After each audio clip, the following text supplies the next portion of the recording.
Hola, buenos días. Mi nombre es Fátima Noemí Martínez Félix y en este caso voy a presentar el tema Derecho Colectivo de Trabajo. Voy a presentar el tema sola porque mi equipo se desintegró y no me unió a ningún otro, así que voy a empezar.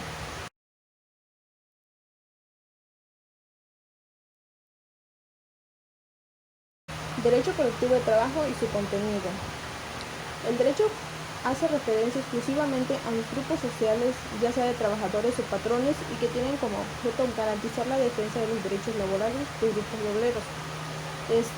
Este derecho más que nada es para que trabajadores se junten y se ayuden mutuamente para conseguir lo que ellos quieren y que se respeten sus derechos. Algunas de las características que tiene es que constituye un medio para lograr el equilibrio entre trabajadores y patrones, eliminando la inferioridad de estos últimos, derivada de su carencia de capital, logrando colocar a aquellos en una situación de igualdad para la concertación de las condiciones de trabajo. En el derecho colectivo del trabajo se da la existencia de lo que se conoce como triangularidad o teoría de la unidad indisociable, que sostiene la función al derecho del trabajo en tres instituciones, la que es el sindicato, la negociación colectiva y la huelga. Y nos menciona que sin estas tres instituciones, si no existieran estas tres instituciones, el derecho colectivo no existiría porque no habría esa necesidad de un porqué.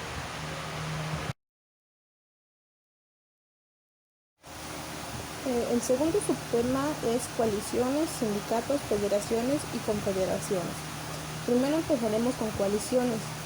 Este es el acuerdo temporal de un grupo de trabajadores o de patrones para la defensa de sus intereses comunes. Prácticamente es la unión de trabajadores para que, como lo dije antes, consigan el objetivo en común que tienen. Por ejemplo, hay un ejemplo ahí, una imagen que dice coalición comunitaria. Ese sería un ejemplo de que las personas se unen para conseguir un mismo objetivo.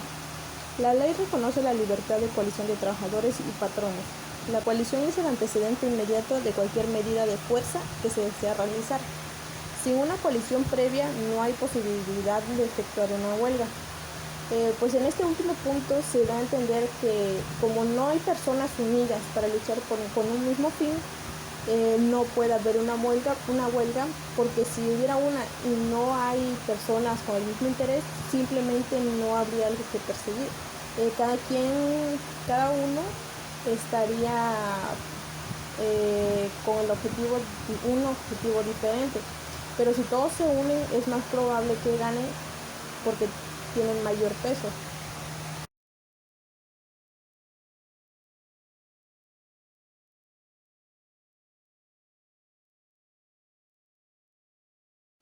Ahora, ¿qué es un sindicato?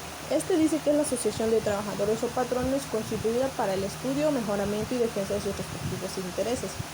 Los sindicatos tienen derecho a redactar sus estatutos y reglamentos, elegir libremente a sus representantes, organizar su administración y sus actividades y formular su programa de acción. Trabajadores mayores de 15 años pueden formar parte de un sindicato. No pueden ingresar en los sindicatos de los demás trabajadores los que son trabajadores de confianza.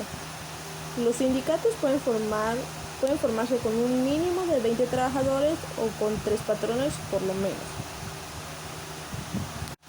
Y ahora nos dice que los sindicatos de trabajadores pueden ser 1. Gremiales, los cuales son trabajadores que tienen la misma profesión, oficio o especialidad. 2.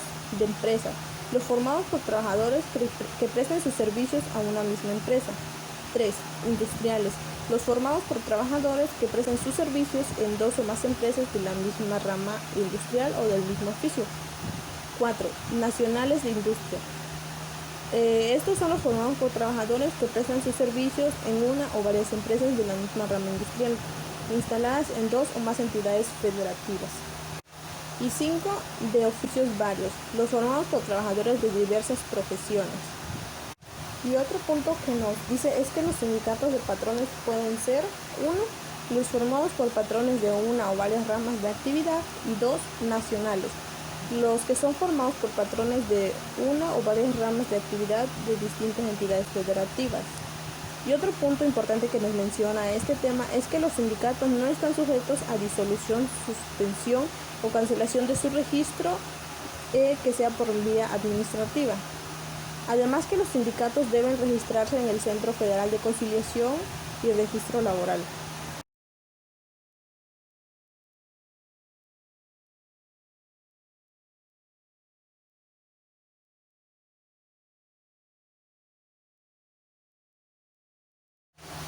Y cuando los sindicatos se registren, deben contener los siguientes datos que son el domicilio, número de registro, nombre del sindicato, nombre de los integrantes del comité ejecutivo, fecha de vigencia del comité ejecutivo, número de socios, central obrera a la que pertenecen y padrón de socios. Es decir, que cuando ellos ya se vayan a registrar, ya tienen que tener muy en claro qué persona va a desempeñar cada papel. Otros puntos que nos menciona este tema es que no podrán formar parte de la directiva de los sindicatos los trabajadores extranjeros. La directiva de los sindicatos, en los términos que establezcan sus estatutos, deberán rendir a la asamblea cada 6 meses cuenta completa y detallada de la administración del patrimonio sindical. La representación del sindicato se ejercerá por su secretario general o por la persona que designe su directiva. Los estatutos de los sindicatos contendrán los siguientes puntos. 1. Que es la denominación que le distinga de los demás.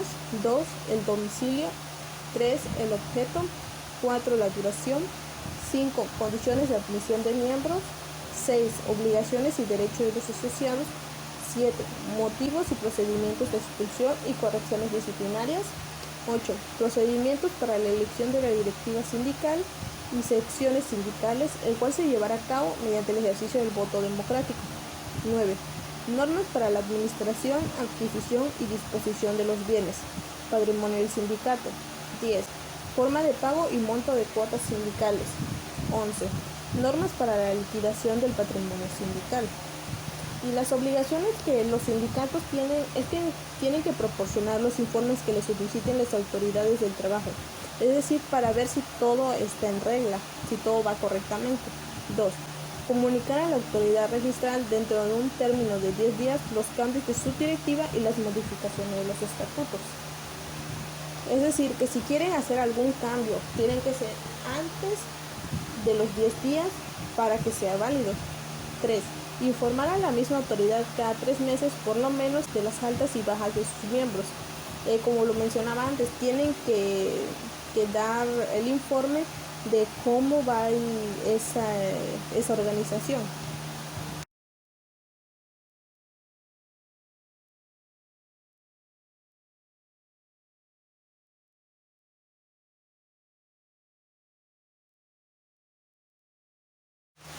Y alguna de las prohibiciones que tiene el sindicato es que intervenir en asuntos religiosos. Es decir, no pueden entre ellos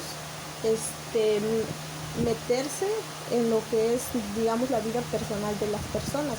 No pueden influir a pesar de que sean un grupo. 2.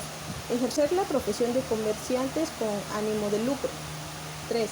Participar en esquemas de evasión de contribuciones. 4. Ejercer actos de violencia, discriminación, acoso u hostigamiento sexual en contra de sus miembros. Pues al que ellos se unen, no pueden discriminarse porque se supone que todos son iguales y que persiguen el mismo fin. Y entre más personas sean, más ayudan a que puedan conseguir su objetivo de manera correcta y que todos tengan los mismos derechos. 5. Participar en actos de simulación asumiendo el carácter de patrón. 6. Obstaculizar la participación de los trabajadores en los procedimientos de elección de sus directivas sindicales. Además, el último punto que nos menciona es que los sindicatos se pueden disolver por el voto de 2/3 partes de los miembros que los integran, por transcurrir el término fijado en los estatutos. Y alguna de las prohibiciones que tiene el sindicato es que intervenir en asuntos religiosos, es decir, no.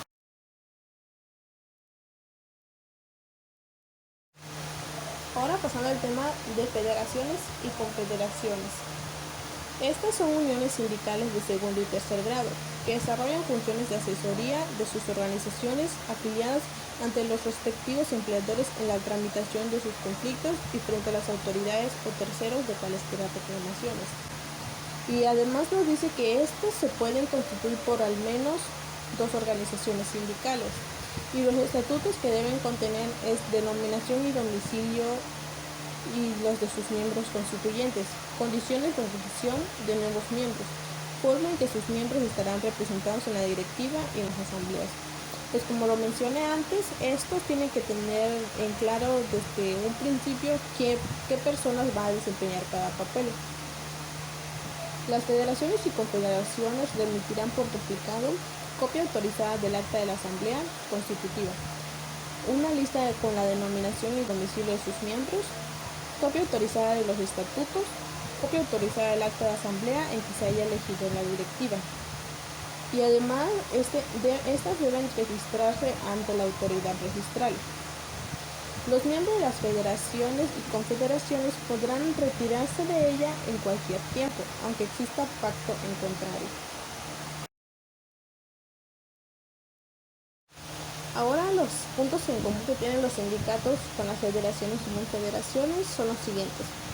Los miembros de los sindicatos, federaciones y confederaciones cuentan con los derechos de libre afiliación y de participación al interior de estas, y tienen las siguientes garantías. Nadie puede ser obligado a formar o no parte de un sindicato, federación o confederación. Pues una persona que no sabe en qué va esa organización no puede unirse, porque pues obviamente no tiene ese interés. Tampoco se le puede obligar a esa persona a unirse porque no persigue el mismo objetivo que esas personas. Los procedimientos de elección de sus directivas deberán salvaguardar el pleno ejercicio del voto democrático e igualitario. Es decir, cuando se vaya a elegir el representante o, por ejemplo, todo tiene que ser de manera democrática, no puede haber preferitismo.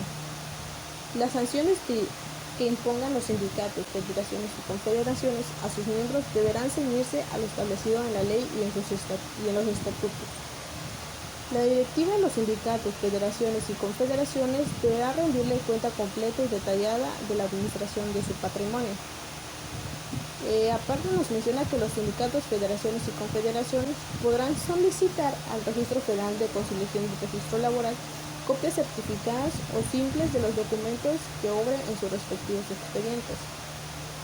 En el registro de los sindicatos, federaciones y confederaciones, así como en la actualización de las directivas sindicales, se debe observar los principios siguientes, que son la autonomía, equidad, democracia, legalidad, transparencia, gratitud, inmediatez, imparcialidad y el respeto de la libertad sindical y sus garantías. Es decir, que todo tiene que ser conforme a la ley, al igual que respetándose entre ellos mismos y que todo sea equitativamente.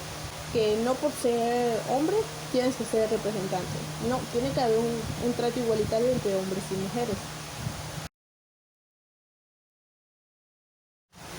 Y otros puntos que nos dice es que el registro de los sindicatos, federaciones y confederaciones podrán cancelarse únicamente en caso de disolución y por dejar de tener los requisitos legales, es decir, que no cumple con alguna regla que les impusieron.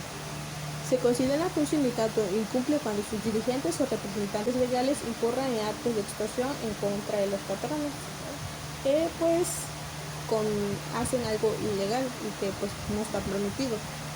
Los sindicatos, federaciones y confederaciones legalmente constituidos son personas morales y tienen capacidad para adquirir bienes inmuebles, adquirir los bienes inmuebles destinados inmediata y directamente al objeto de su institución, defender ante todas las autoridades sus derechos y ejecutar las acciones correspondientes.